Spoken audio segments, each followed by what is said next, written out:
Good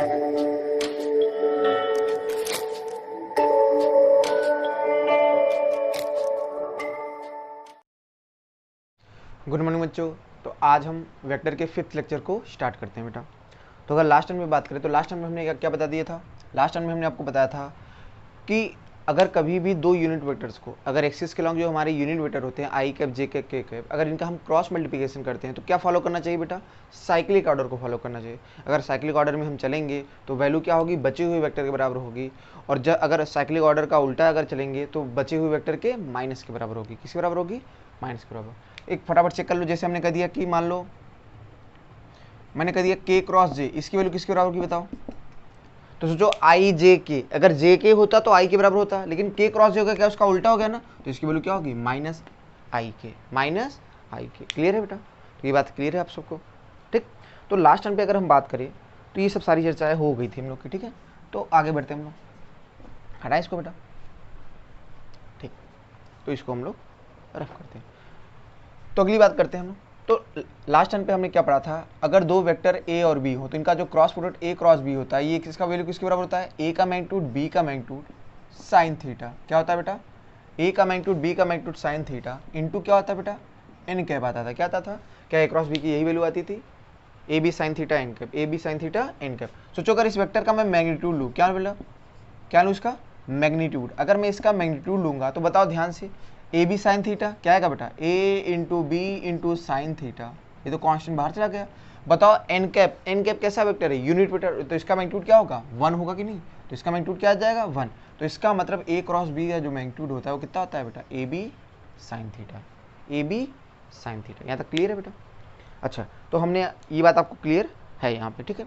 फटाफट note कर लीजिए बेटा, इन सब बातों को नोट कर लीजिए, ठीक। आगे बढ़े हम लोग, रफ करते हैं बेटा इसको। चलो, तो ये बात हम लोग समझ लिए कि ए क्रॉस बी का जो मैग्नीट्यूड होता है वास्तव में किसके बराबर होता है, ए बी साइन थीटा। किसके बराबर होता है, ए बी साइन थीटा। अब हम समझते हैं आगे कि वास्तव में दो वेक्टर्स को हम कैसे क्रॉस मल्टीप्लाई करेंगे। हमने कह दिया है कि वेक्टर बराबर ए बराबर आ गया, मान लीजिए A one I cap plus A two J cap plus A three के कैप। मान लीजिए हमारा ये वेक्टर ए है, और वेक्टर बी आपका क्या है, वेक्टर बी आपका है बी वन आई कैप प्लस बी टू जे कैप प्लस बी थ्री के कैप।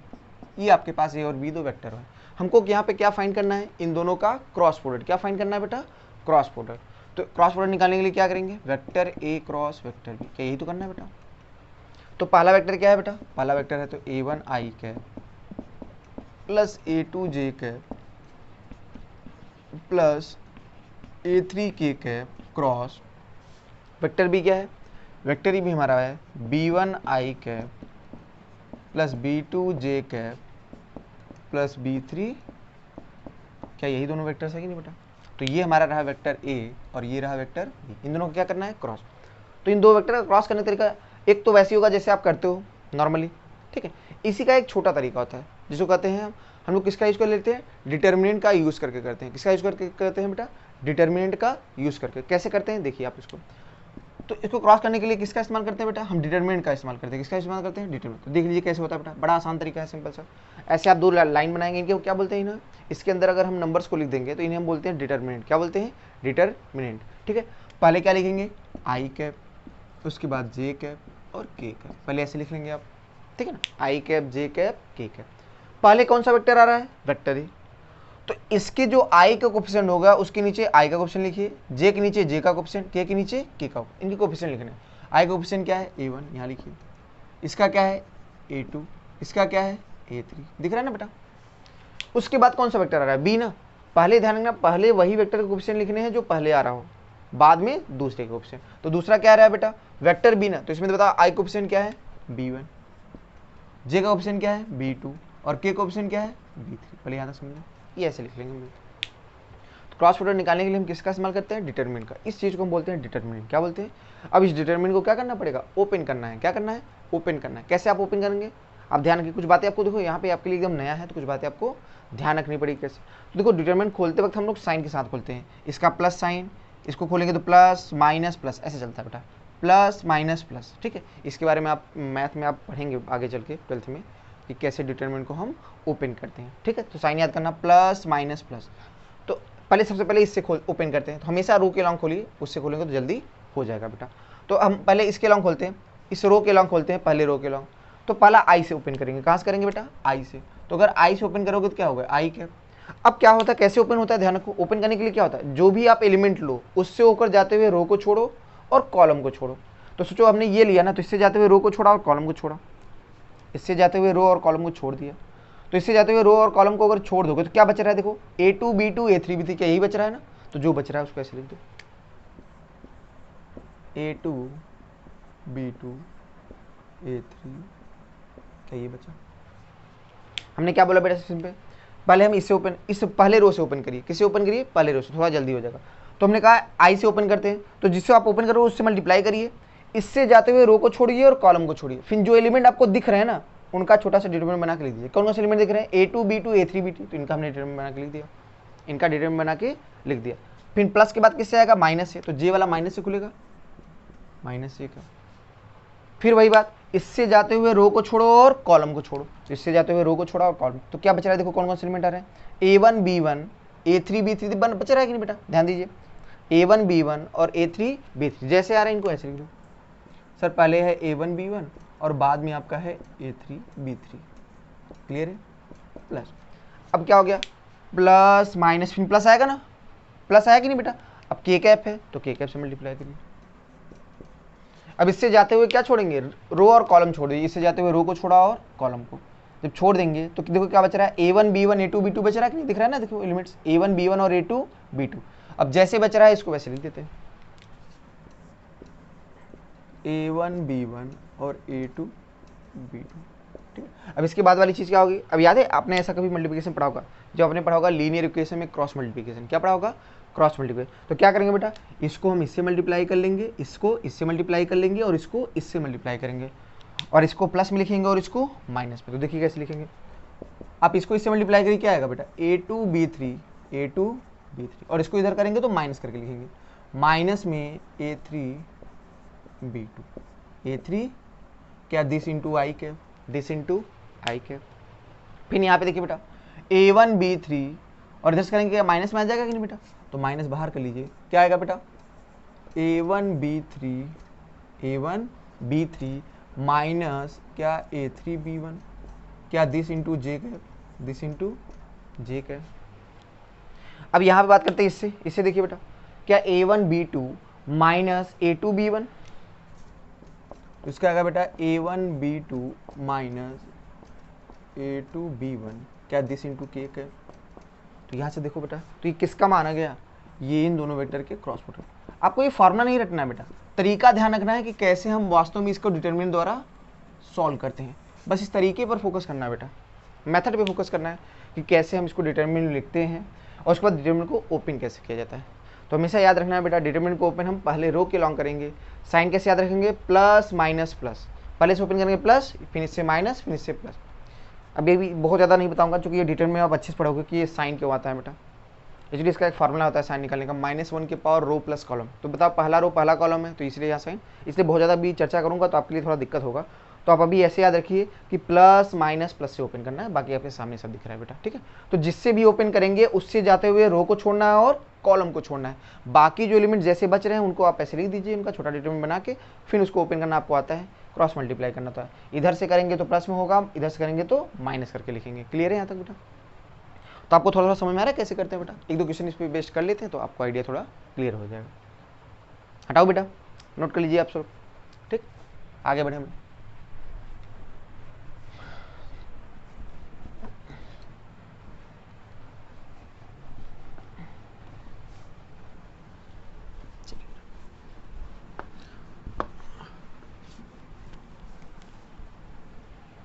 एकदम सही है, तो यहाँ तक बातें हम लोग की क्लियर होती हैं, ठीक। चलो अगले क्वेश्चन पे आते हैं, इस पर थोड़ा क्वेश्चन कर लेते हैं तो आपको आइडिया थोड़ा सा और क्लियर हो जाए। ये क्वेश्चन नंबर फर्स्ट की बात करें, पहला क्वेश्चन क्या है, आपको वेक्टर ए दिया है, मान लीजिए 2i cap plus 3j cap plus k cap, मान लीजिए ये, और वेक्टर बी दिया है क्या आपका, वेक्टर बी आपको है i cap plus j cap plus k cap, ये आपको वेक्टर ए और वेक्टर बी दिए हैं। आपसे क्या कह रहा है क्वेश्चन में आपसे कह रहा है find vector A cross vector B, क्या निकालना है आपको, ए क्रॉस बी निकालना है, क्या निकालना है, ए क्रॉस बी। कैसे निकालेंगे बताइए, क्या वही सेम तरीका, क्या करना चाहिए, क्या डिटरमिनेंट वाला तरीका अपनाना चाहिए, उससे थोड़ा जल्दी हो जाएगा बेटा। ठीक है, तो क्या करेंगे बेटा, आप बेसिक तरीके से भी कर सकते हो, जैसे साइक्लिक ऑर्डर जो बताया था उससे भी आप कर सकते हो, लेकिन वो थोड़ा लंबा जाएगा बेटा, इसलिए इससे करो, काफ़ी जल्दी हो जाएगा। तो ए क्रॉस बी करेंगे तो क्या करोगे, डिटरमिनेंट बनाओगे कि नहीं बेटा, क्या बनाएंगे, डिटरमिनेंट बनाएंगे। तो पहले क्या लिखना है, शुरुआत में बताया था ना, आई कैप, जे कैप, के कैप, ऐसे लिख दीजिए। ठीक है, लिख लिया। अब उसके बाद क्या है, वेक्टर ए जो है, पहले कौन सा आ रहा है, वेक्टर ए, तो इसके जो कोफिशिएंट होंगे इसके नीचे लिखना होगा, आई के नीचे आई का कोफिशिएंट, जे के नीचे जे का कोफिशिएंट और के के नीचे के का। तो आई का कोफिशिएंट क्या है बेटा 2, जे का क्या है 3, के का क्या है 1। समझ में आया कि नहीं बेटा कैसे लिखा कोफिशिएंट।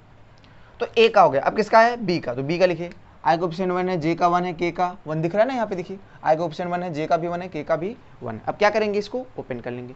चलो पहले आई कैप से प्लस माइनस प्लस साइन याद है बेटा, ओपन करते, इससे जाते हुए रो को छोड़ो, कॉलम को छोड़ो, इससे जाते हुए रो को छोड़ेंगे और कॉलम को। आराम से देखिए, पहले आराम से बच्चों को बता रहे हैं आपको, आराम से देखिए बेटा। तो आई कैप से ओपन कर, इससे जाते हुए रो को छोड़ेंगे और कॉलम को छोड़ेंगे, तो क्या दिख रहा है 3 1 1 1। तो क्या बचा आपके पास 3 1 1 1, जो डिटरमिनेंट बचा उसको वैसे लिख दीजिए बेटा, प्लस, फिर इसके बाद क्या होगा, जे से खोलेंगे माइनस, इससे जाते हुए रो को छोड़िए और कॉलम को, इससे जाते हुए रो को छोड़िए और कॉलम को छोड़िए, तो क्या होगा 2 1 1 1 2 1 1 1, क्लियर है, प्लस के का। अब फिर वही है, इससे जाते हुए रो को छोड़िए और कॉलम को छोड़िए, तो क्या दिख रहा है बेटा 2 3 1 1, देखो 2 1 3 1। ठीक है बेटा, यहाँ तक सही। अब ओपन कर लेते हैं, अब ओपन करना याद है, इसको इससे मल्टीप्लाई करते हैं तो प्लस में, इसको इससे करेंगे तो माइनस में, तो 3 - 1 कितना आ गया, डायरेक्ट लिखो क्या 3 - 1 क्या 2 आया कि नहीं, तो 2 आई क्या माइनस में। अब चलो यहाँ बताओ 2 - 1 क्या 1 आया कि नहीं, -1 जे का। और इसका करिए बेटा 2 - 3 क्या -1 आया कि नहीं बेटा, माइनस के का। ये किसकी वैल्यू आ गई बेटा, क्या ये ए क्रॉस बी की वैल्यू आ गई कि नहीं, ठीक है ना। अब हो सकता है कि इतना आसानी से आपको ये वाली चीज़ मैं लिख के दिखाऊँ नहीं, मैं इसको डायरेक्ट लिख दूँ, इस चीज़ को मैं डायरेक्ट लिख दूँ गुणा करके। अब अगली बार ऐसा नहीं लिखूंगा, ठीक है बेटा। अब देख लीजिए, तरीका वही है, जिस भी एलिमेंट से आपको ओपन करना है उससे जाते हुए रो को छोड़िए और कॉलम को छोड़िए, और उस नंबर को, उस फैक्टर जो बच रहे हैं आपका डिटरमिनेंट छोटा माइनर, उससे क्या करेंगे आप, मल्टीप्लाई करेंगे। क्या करेंगे, मल्टीप्लाई करेंगे, तो आसानी से आपका क्या निकल जाएगा, ए क्रॉस। यहाँ तक सही है, नोट कर लीजिए बेटा, सब लोग नोट कर लीजिए, सब लोग हटाएं इसको।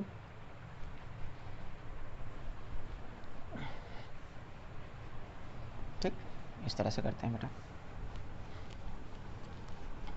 तो जहाँ पे आपको लगे कि छूट रहा हो कुछ भी, तो स्क्रीन पॉज करके आप आसानी से नोट कर सकते हैं बेटा। ठीक, अगले एक और क्वेश्चन कर लेते हैं, ये दो क्वेश्चन कर लेते हैं। क्वेश्चन नंबर 2 हमने कह दिया कि मान लो वेक्टर ए बराबर आपका है 2i कैप माइनस जे कैप प्लस 2k कैप, ठीक है, और वेक्टर बी बराबर है मान लीजिए 3i cap minus 4j cap plus 5k cap. ये है वेक्टर और बी। आपसे क्या फाइंड करने के लिए बोला है, ए क्रॉस बी निकालिए। क्या निकालिए बेटा, आपसे कहा जा रहा है ए क्रॉस बी, तो चलिए निकालिए सब लोग। जिनको आता है बेटा स्क्रीन पॉज करके अपना ट्राई करना स्टार्ट कर दें, उसके बाद सोल्यूशन देखिए। तो क्या करना पड़ेगा, ए क्रॉस बी ना, तो आप बनाइए, डिटरमिनेंट बनाएंगे कि नहीं बेटा। सबसे पहले क्या लिखेंगे, आई कैप, फिर जे कैप, फिर के कैप। पहले ए आ रहा है तो ए का ऑप्शन क्या है बेटा, यहाँ देखो 2, जे का है -1 और इसका क्या है 2, फिर बी का क्या है यहाँ पे 3 -4 5। अब देखिए बेटा, चलो ओपन करते हैं, तो पहले वाले आई से ओपन करते हैं, तो क्या लिखोगे आई कैप इंटू। अब देखो इससे जाते हुए रो को छोड़ो और कॉलम को छोड़ो, दिख रहा है ना -1 -4 2 5 दिख रहा है ना, तो डायरेक्ट मल्टीप्लाई करता हूँ। -1 को 5 से करोगे -5 और -4 को 2 से करोगे तो कितना होगा -8। तो क्या इसको माइनस टाइम करके लिखते हैं तो +8 आएगा ना, तो -5 + 8 याद है, इधर से करते हैं तो प्लस में, इधर करेंगे तो माइनस मल्टीप्लाई कर देते हैं ना, तो क्या आएगा -5 + 8। तो क्या 8 - 5 क्या 3 आया कि नहीं बेटा, तो इसका मान कितना आ गया 3, तो 3 आई के। अब फिर इसको क्या माइनस से खोलोगे, माइनस में जे का। अब इसको मल्टीप्लाई करते हैं दूसरे वाले जे से, प्लस के बाद माइनस फिर प्लस। अब इससे जाते हुए रो को छोड़िए और कॉलम को छोड़िए, देखो क्या 2 3 2 5 आ रहा है कि नहीं बेटा, तो देखो 5 2 जा 10, 3 2 जा 6, देखो 5 2 जा 10, 3 2 जा 6, तो 10 में से 6 गया, कितना बचा 4 बचा, इंटू 4। क्लियर है, प्लस के से खोल देते हैं बेटा, के से प्लस माइनस फिर प्लस, इससे जाते हुए रो को छोड़ो और कॉलम को छोड़ो। चलो इसके इससे गुणा करो, क्या -8 आया कि नहीं बेटा, और इसको इससे करेंगे तो क्या आएगा, माइनस से गुणा करके लिखना है ना, +3 आएगा, -8 + 3, ये माइनस आ रहा है ना, तो माइनस को माइनस से गुणा करके लिखते हैं ना, इधर चलते हैं बेटा, तो -8 + 3, तो -8 + 3 क्या होगा -5 आएगा। तो देखिए क्या माना आ रहा है, तो आपका आ रहा है 3i cap -4j cap plus, sorry minus क्या रहा है 5k कैप, ये किसकी वैल्यू आ गई बेटा यहाँ से a क्रॉस, तो डायरेक्ट ऐसे ओपन कर लेंगे बेटा, ठीक है ना। अगर किसी को लग रहा है थोड़ी सी दिक्कत हो रही है बेटा, तो आराम से जैसे डिटरमिनेंट बताया था वैसे आप लिख के आराम से देखिए यही वैल्यू आएगी, ठीक है। और थोड़ा इसको स्पीडली करना सीखिए। अगले क्वेश्चन एक और कर लेते हैं बेटा, ठीक है। हमने कह दिया वेक्टर a बराबर है 5i cap plus 7j cap minus k cap, ठीक है। और वेक्टर b बराबर क्या है बेटा i कैप माइनस 2k, मान लीजिए ये दे दिया प्लस ऐसे। तो कभी ध्यान रखना बेटा, वेक्टर से लिखते वक्त ध्यान रखना बेटा कि कभी कभार आपसे क्वेश्चन में होगा वेक्टर में ऑर्डर आगे पीछे कर देगा, तो आप ऐसा नहीं ऑर्डर आगे पीछे कर दिया तो आपको परेशान होने की जरूरत है, आप सिंपल सा ऑर्डर में ही आप रखेंगे। यहाँ पे भी क्या निकालना बेटा vector a cross vector b, तो कैसे निकालेंगे, सेम वही डिटरमिनेंट बनाइए i कैप j कैप और k कैप लिखिए। तो बताओ सबसे पहले a आ रहा है तो a के ऑप्शन लिखते हैं 5 7 माइनस 1 आएगा कि नहीं, 5 7 माइनस 1। और फिर इसके बाद b का ऑप्शन क्या है 1 माइनस, देखो अब ध्यान से यहीं पे गलती होगी बेटा, i का क्या है 1, j का ये है क्या, नहीं ये तो k का है, j का तो यहाँ है 3 और k का क्या है -2। तो कई बार क्वेश्चन में करते वक्त बेटा ऐसे ऑर्डर थोड़ा चेंज कर देते हैं, तो बच्चा गलती से क्या होता है एक ऑर्डर में लिखता है तो फिर गलती हो जाती है। तो बस ध्यान रखना है बेटा i के नीचे i का ऑप्शन रखना होता है, j के नीचे j का और k के नीचे k का। अब ओपन कर लेते हैं, ठीक। चलो अब इससे ओपन करते हैं i से, तो क्या i इंटू लिखोगे नहीं बेटा i कैप इंटू। अब चलो इससे जाते हुए रो को छोड़ते हैं और कॉलम को, कितना आएगा बेटा देखो 7 2 जा 14, क्या -14 माइनस, देखो -14 प्लस 3, तो -14 प्लस 3, देखिए बेटा -14 प्लस 3, तो -14 प्लस 3 क्या -11 आएगा कि नहीं, तो इसकी वैल्यू क्या आ गई -11, दिख रहा है ना बेटा। तो इसका आ गया -11 आएगा बेसिकली, तो माइनस के बाद प्लस, सॉरी प्लस के बाद क्या आएगा माइनस, प्लस के बाद माइनस j का, तो माइनस में j का। अब इससे ओपन करते हैं बेटा, इससे जाते हुए रो को छोड़िए और कॉलम को छोड़िए, तो कितना आएगा -10 प्लस 1, क्या -9 आ रहा है कि नहीं, -10 प्लस 1 क्या आ रहा है -9। अब k से ओपन करते हैं, किससे ओपन करते हैं बेटा k से। अब बताओ इससे जाते हुए रो को छोड़िए और कॉलम को छोड़िए, तो कितना आएगा 15 -1, 5 3 जा 15 -7, 15 -7, तो 15 -1 कितना होगा 8 आएगा कि नहीं बेटा इंटू 8। तो ध्यान से देख क्या आएगा answer -11 i cap plus 9 j cap plus 8, ये किसकी वैल्यू आ गई बेटा vector a cross vector b answer. क्या इस तरह से हम सॉल्व करेंगे बेटा, तो इस तरह से a क्रॉस b की वैल्यू हम निकालेंगे। शायद मेरे ख्याल से आपको आइडिया एक बार लग गया है कि कैसे करते हैं बेटा, ठीक है।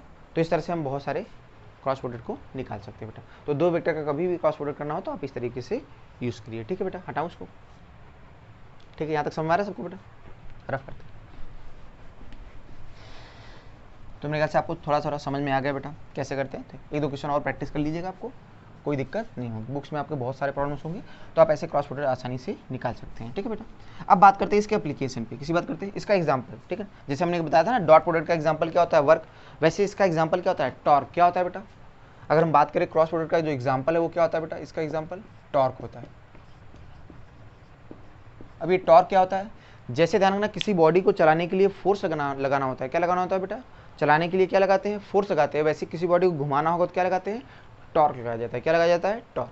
तो टॉर्क क्या करता है बॉडी को घुमाने का काम करता है। क्या करता है घुमाने का काम करता है। तो जो टॉर्क की वैल्यू होती है एक्चुअली होता क्या है समझो, मैं बताता हूँ। ऐसे समझो कि मान लो हमारे पास एक रॉड है, ऐसे समझिए सिंपल सा, ठीक है। मान लो यहाँ रॉड है, ऐसे मान लो ये फिक्स है, ये इसके बीच में फिक्स है ऐसे, ठीक है। ये है तो रॉड कैसे घूम सकती है बेटा, ऐसे ही से बिल्कुल घूम सकती है। अब जो मान लो इस रॉड की लेंथ कितनी है, ये लेंथ आर है मान लो, ठीक है, ये दूरी ये डिस्टेंस आर। अगर मैं इस पर फोर्स ऐसे लगा रहा हूँ, क्या लगा रहा हूँ पहले समझ लो टॉर्क के बारे में बेटा। अगर मैं फोर्स एफ ऐसे लगा रहा हूँ तो क्या घूमेगा कैसे बेटा, कैसे घूमेगा कि नहीं बेटा, ऐसे घूमेगा कि नहीं बेटा। तो बताओ ये वाला फोर्स घुमाएगा, हाँ सर घुमाएगा, ये वाला फोर्स घुमाएगा। लेकिन ये फोर्स मैं ऐसे नहीं लगा रहा हूँ। सोचो अगर यही फोर्स ऐसे लगा दूँ, थोड़ा समझाना चाहता हूँ टॉर्क को समझ लो तो फिर तब अगर लिखवाऊँ तो ज़्यादा अच्छा समझेगा। हमने कहा बॉडी फोर्स अगर ऐसे लगाती है तो बताओ क्या ये घुमाएगा, क्या ये फोर्स कभी इसको घुमाने का काम कर सकता है, नहीं, ये तो दबा रहा है ना बेटा, तो ये घुमाने का काम नहीं करेगा। मतलब इसके कारण कोई भी टॉर्क नहीं आएगा। लेकिन पिछला वाला जो लोग बताया था वर्टिकल फोर्स, उसके कारण क्या टॉर्क आएगा कि नहीं, हाँ वो घुमाएगा, तो उसके कारण टॉर्क आएगा। क्लियर। अब हमने कह दिया कि मैंने बॉडी पर फोर्स ऐसे लगा दिया। कैसे लगा दिया बेटा, बॉडी पे ऐसे फोर्स लगा दिया, समझ लीजिए फोर्स ऐसे लगाया, मान लो किसी एंगल थीटा पे हमने, ये रॉड था, रॉड पे हमने फोर्स कैसे लगा दिया, ऐसे लगा दिया। तो ध्यान से बताओ अब समझ पाए ये फोर्स क्या करेगा, घुमाएगा कि नहीं, हाँ घूमेगा तो, लेकिन कौन सा हिस्सा इसको घुमाएगा ये हम पता कर लेते हैं। क्या पूरा का पूरा हिस्सा घुमाएगा क्या, नहीं, ये तो बात कन्फर्म। तो क्या करना चाहिए, क्या इस फोर्स वेक्टर का क्या दो डायरेक्शन में कंपोनेंट तोड़ लेकिन नहीं बेटा, एक होगा इस डायरेक्शन में हॉरिजॉन्टल, वो क्या आएगा एफ कॉस थीटा, और एक होगा परपेंडिकुलर डायरेक्शन में। क्या कंपोनेंट तोड़ना बता दिया था वेक्टर का कैसे तोड़ते हैं। तो हमने क्या किया बेटा, इस फोर्स वेक्टर का दो परपेंडिकुलर डायरेक्शन में कंपोनेंट तोड़ दिया, एक होगा इस डायरेक्शन में और एक होगा इस। तो ध्यान से बताओ इस फोर्स के क्या दो टुकड़े हो गए, एक होगा हॉरिजॉन्टल में एक होगा वर्टिकल में। अब बताओ घुमाने का काम कौन करेगा, क्या ये घुमा सकता है क्या, नहीं, ये तो खींच रहा है, तो घुमाने का काम कौन करेगा, ये वाला कंपोनेंट करेगा बेटा। मेरी बात समझ आ रही है कि नहीं बेटा, यहाँ पर घुमाने का काम कौन करेगा, ये वाला कंपोनेंट। तो इसका मतलब जो टॉर्क होगा, टॉर्क बराबर क्या होता है बेटा, फोर्स इनटू क्या बोलते हैं बेटा, perpendicular force into displacement, perpendicular force into displacement. तो क्या बोलोगे इसकी वैल्यू क्या आएगी, F sine theta into R, F sine theta into. तो ध्यान रखना टॉर्क की वैल्यू क्या होती है, टॉर्क की वैल्यू होती है force into perpendicular distance of line of force from axis of rotation, perpendicular distance of line of force from axis of rotation. बताओ लाइन ऑफ फोर्स क्या ऐसे है कि नहीं, ये वाला इसकी एक्सिस ऑफ रोटेशन यहाँ पे है ना, इससे परपेंडिकुलर दूरी कितनी है बेटा, आर है। तो क्या लिखा, force into perpendicular distance, force into perpendicular distance. Clear है तो बेटा।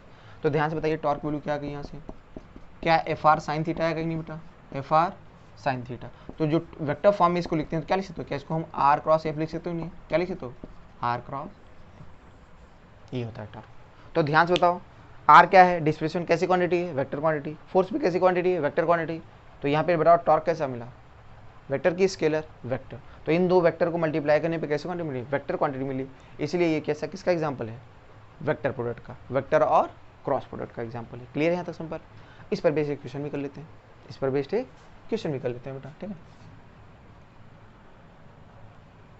क्वेश्चन एक सिंपल सा कर लेते हैं कि मान लो एक फोर्स है, क्वेश्चन में क्या क्या बोला बेटा, मान लो एक फोर्स है 2i cap plus 3j cap plus 4k cap. मान लो इतनी न्यूटन का एक फोर्स है, इतने न्यूटन का फोर्स है, ठीक है। और हमारे पास दो पॉइंट है, क्या है बेटा, मान लो बेसिकली क्या है बेटा, हमारे पास मान लो एक पॉइंट है ए, एक पॉइंट है ए, इसका कोऑर्डिनेट क्या है बेटा, मान लिया ये है 1, 2, 3, 1, 2 इस हम मीटर में, और एक दूसरा पॉइंट क्या है बेटा बी, उसका कोऑर्डिनेट क्या है बेटा, इसका कोऑर्डिनेट मान लिया 4, 5, 6। मान लीजिए दो वेक्टर्स है हमारे पास, दो पॉइंट्स है, हमने कहा हमारे पास एक फोर्स वेक्टर एफ आई है और दो पॉइंट्स है ए और बी, ठीक है।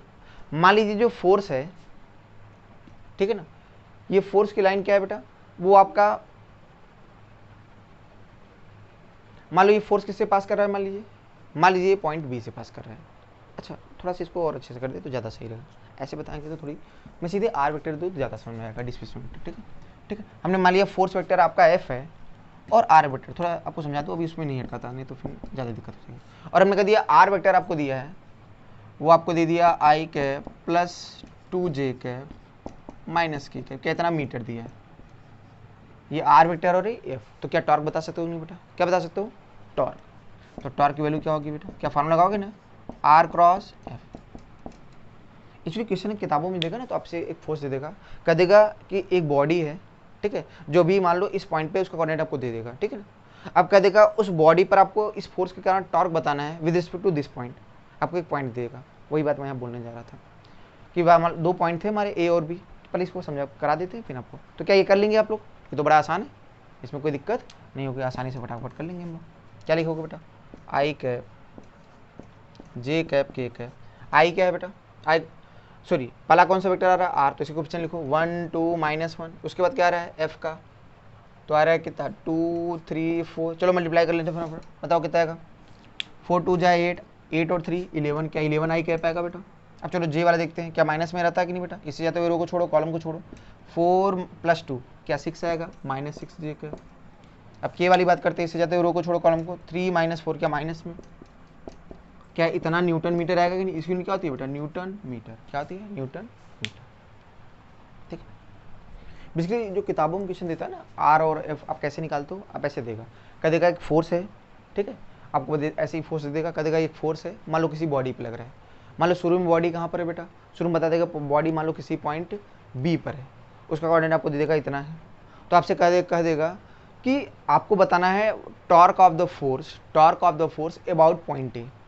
अब पॉइंट ए का कोऑर्डिनेट आपको दे देगा, तो सोचो वेक्टर ए भी हमारा क्या होगा, वहाँ वेक्टर आर हो जाएगा। बाकी सब कुछ बात वही है बेटा, कोई बदला नहीं है। ठीक, हटा इसको। अच्छा, एक मोस्ट इंपॉर्टेंट बात ध्यान रखना बेटा, जो क्रॉस प्रोडक्ट होता है क्या होता है बेटा, क्रॉस प्रोडक्ट जो होता है इसकी ज्योमेट्रिकल मीनिंग क्या देता है, जैसे हमने बताया था ना कि जो डॉट प्रोडक्ट होता है ज्योमेट्रिकली क्या देता है, प्रोजेक्शन। क्या देता है बेटा, प्रोजेक्शन। किसी एक वेक्टर का किसी दूसरे वेक्टर के लॉन्ग क्या देता है, प्रोजेक्शन। वैसे ही जो क्रॉस प्रोडक्ट होता है इसकी ज्योमेट्रिक मीनिंग क्या होती है, एरिया। क्या होती है, एरिया। मतलब अगर दो वेक्टर्स का हम क्रॉस प्रोडक्ट करते हैं तो वो क्या देता है, वो एरिया ऑफ पैरेललोग्राम देता है। क्या देता है, एरिया ऑफ पैरेललोग्राम। ये बात ध्यान रखिए बेटा कि दो वेक्टर को क्रॉस प्रोडक्ट करने पर हमको क्या मिलता है बेटा, वो हमको एरिया मिलता है। इसलिए ध्यान रखना एरिया कैसी क्वांटिटी है, वेक्टर की स्केलर वेक्टर क्वांटिटी है, स्केलर नहीं है बेटा, ध्यान रखना। ठीक है, तो यहाँ पे ध्यान रखना जो क्रॉस प्रोडक्ट का जो एप्लीकेशन है थोड़ा जल्दी से बताने का प्रयास कर रहा हूँ, इसकी थोड़ी ज्योमेट्रिक मीनिंग, तो इसकी मैं थोड़ा चर्चा कर रहा हूँ, थोड़ी ये काम का है इसलिए। तो क्या लिखेंगे बेटा, geometric meaning of cross product. ठीक है, डॉट का नहीं बताया था, वो भी काम का था, उतना ज़्यादा ही इंपॉर्टेंट था। ये वाला थोड़ा इंपॉर्टेंट जो कि फिजिक्स में थोड़ा बहुत ज़्यादा यूज में आएगा, क्योंकि आगे हम लोग एरिया के बारे में पढ़ेंगे, इसकी चर्चा करेंगे। तो ऐसे समझो कि मान लीजिए जैसे हमारे पास दो वेक्टर हैं, ये कह दिया वेक्टर ए और ये वेक्टर बी। बस सिंपल सी बात आपको सुना, हमने कह दिया इनके बीच का एंगल थीटा है। तो सोचो अगर मैं इससे एक पैरेललोग्राम बनाया, क्या बनाया इससे अगर मैंने एक पैरेललोग्राम बनाया, क्लियर है। तो सोचो अगर मैं इस पैरेललोग्राम का नाम दे दूँ ओ ए बी सी, तो बताओ इस पैरेललोग्राम का एरिया लिख सकता हूँ नहीं, कैसे लिख सकता हूँ बेटा, क्या मैं इस पैरेललोग्राम को क्या दो ट्रायंगल्स में डिवाइड कर दूँ कि नहीं बेटा, दिख रहा है ना दो ट्रायंगल्स, एक ट्रायंगल है आपका ओ ए सी और दूसरा क्या है ए बी सी, क्या दो ट्रायंगल में डिवाइड कर दिया। अब फिर क्या करिए बेटा, यहाँ से हम इस पर परपेंडिकुलर डाल लें, क्या डाल लें, परपेंडिकुलर। जब ये परपेंडिकुलर डाला तो ध्यान से बताओ ओ सी की लेंथ कितनी है, तो बताओ किसी वेक्टर की लेंथ क्या उसका मैग्नीट्यूड होता है, तो ये लेंथ क्या किसके बराबर होगी बेटा, बी के बराबर। तो बताइए अगर ये लेंथ बी है और ये एंगल थीटा है तो क्या ये बी साइन थीटा होगा कि नहीं बेटा, सबको क्लियर है बी साइन थीटा कैसे। फिर देखिए बेटा हमने क्या बोला, ये एंगल थीटा है, किसी भी वेक्टर की मैग्नीट्यूड क्या होती है उसकी लेंथ, तो ये लेंथ क्या होगा, बी के बराबर होगा ना। तो ये बताओ क्या होगा, हाइपोटेनस बी है, ये थीटा, तो ये बी साइन थीटा होगा, और ये वाला बी कॉस थीटा। क्लियर बेटा। अब बताओ ये पूरी लेंथ कितनी होगी ए, तो बताओ इस ट्रायंगल का एरिया क्या होगा, क्या हाफ बेस इंटू हाइट। तो ट्रायंगल का एरिया जितना इस ट्रायंगल का होगा उतना ही इस ट्रायंगल का ना, चूंकि सिमेट्रिक है। क्लियर बेटा, जितना इसका एरिया होगा उतना ही इसका। तो एरिया ऑफ पैरेललोग्राम क्या होगा बेटा, एरिया ऑफ पैरेललोग्राम कहोगे सर ये कुछ नहीं, 2 टाइम्स ऑफ क्या area of triangle O A सी,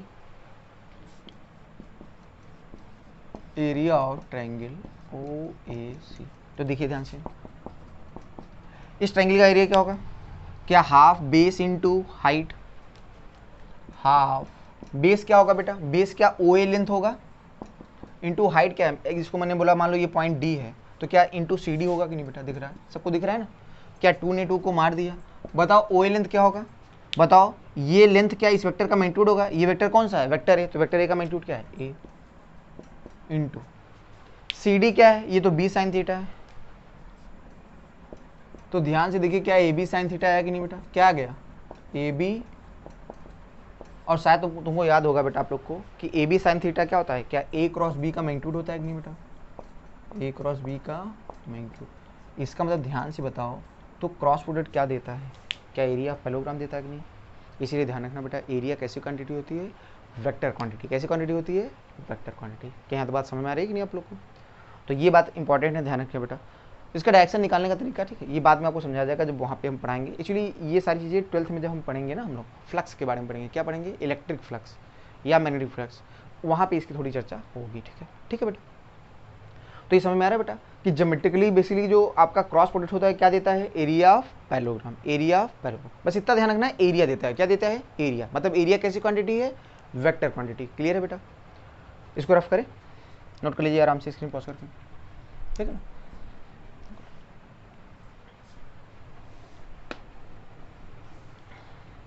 सही, चलो आगे बढ़ें। ठीक, अच्छा अब कभी बार क्या होता है, लगभग अगर बोले तो सब चीज़ें आपसे जो आपके 11th कोर्स में जो थी बेटा वेक्टर में, वो सारी बातें हमने चर्चा कर दी। कभी छोटे छोटे ऐसे क्वेश्चन आ जाते हैं, उनको बस आइडिया आपको दिखा रहा हूँ कैसे क्वेश्चन कभी बार आ जाते हैं बेटा। कभी बार क्वेश्चन आपसे ऐसे पूछ लेगा, कह देगा ऐसे कि 2 vector A minus vector B बराबर कुछ दे देगा, मान लीजिए दे दिया आई cap plus j cap plus 2 cap, कुछ भी दे दिया, ठीक है।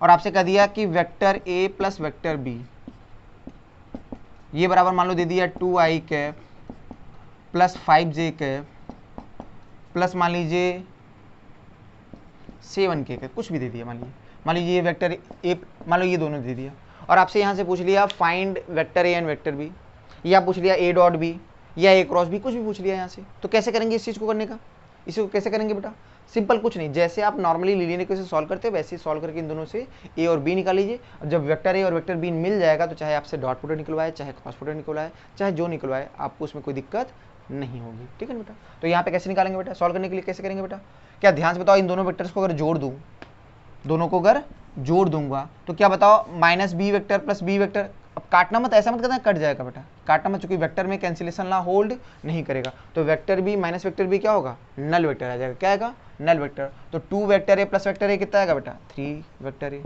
और इन दोनों को जोड़ोगे क्या आएगा, नल वेक्टर। तो नल वेक्टर में किसी भी वेक्टर जोड़ो क्या वही वेक्टर आता है, और इनको जोड़िए बेटा, क्या आएगा 3i cap plus 6j cap plus क्या 9k कैप आया कि नहीं बेटा। तो सोचो ध्यान से, अगर मैं 3 से डिवाइड कर दूं तो वेक्टर ए का मान कितना आएगा, क्या यहाँ पे आई कैप प्लस 2j कैप क्या प्लस 3k कैप आया कि नहीं, ये किसका माना गया, वेक्टर ए। अगर मुझे वेक्टर ए पता चल गया तो क्या वेक्टर बी निकाल सकता हूँ, नहीं। तो वेक्टर बी बराबर देखिए, क्या मैं इस दूसरे वाले इक्वेशन में उठा के रख दूंगा तो क्या आ जाएगा कि नहीं बेटा। तो वेक्टर बी को क्या लिख सकता हूँ, this minus vector A, this minus vector A. तो ये क्या है बेटा, 2i cap plus 5j cap plus 7k cap minus vector A, vector A क्या है, I cap plus 2j cap plus 3k cap. तो बताइए वेक्टर बी का यहाँ से मान कितना आएगा, 2 में से 1 गया क्या होगा, 2i कैप में से आई कैप गया, आई कैप बचा, तो 5 में से 3 गया, 2 गया क्या 3i कैप 3j कैप बचा कि नहीं, और 7k कैप में से 3 गया तो क्या 4k कैप, क्लियर है। तो ये माना है ना, ये आपका वेक्टर बी रहा और ये वेक्टर ए, क्या ए और बी आ गया कि बेटा। अब इसके बाद जो भी पूछे आपसे क्वेश्चन पूछो, आपसे ऐसे ही बोलेगा कि मान लीजिए 2 vector A plus 5 vector B, बताइए इसका मैग्नीट्यूड क्या होगा। तो कैसे वाला क्वेश्चन भी कर सकते हो, भाई वेक्टर ए में किससे मल्टीप्लाई करो 2 से, वेक्टर बी में किससे मल्टीप्लाई करो 5 से, दोनों को जोड़ दो तो क्या आई कैप जे कैप के कैप में आ जाएगा ही नहीं बेटा। और आई कैप जे कैप के कैप में अगर ये वेक्टर आ गया तो इसका मैग्नीट्यूड निकालना कोई बड़ी बात नहीं है। मैंने बताया ना किसी वेक्टर का मैग्नीट्यूड निकालने का तरीका क्या होता है, अंडर रूट में आई के कोएफिशिएंट का होल स्क्वायर प्लस जे के कोएफिशिएंट का होल स्क्वायर प्लस के कोएफिशिएंट का। क्या ये चीजें निकाल सकता हूँ बेटा। अच्छा आपसे पूछ लिया यहाँ से ए डॉट बी बताओ, क्या निकाल सकते हो, ए क्रॉस बी बताओ, क्या ये सब सारी बातें आसानी से हम कर सकते हैं, ठीक है। तो अगर कायदे से बोले तो वेक्टर का आज का लेक्चर हम लोग का कंप्लीट होता है। तो अगर बोले तो बेसिकली वेक्टर्स में यहीं तक है, ज़्यादातर आपसे जितने आइडिया यहाँ पे बताएं इसी पर बेस्ड क्वेश्चन ज़्यादातर पूछा जाता है आपके 11th में, ठीक है बेटा। तो आज की क्लास हम लोग यहीं पर ओवर करते हैं बेटा, ठीक। अगले लेक्चर पे हम लोग मिलेंगे नए टॉपिक के साथ।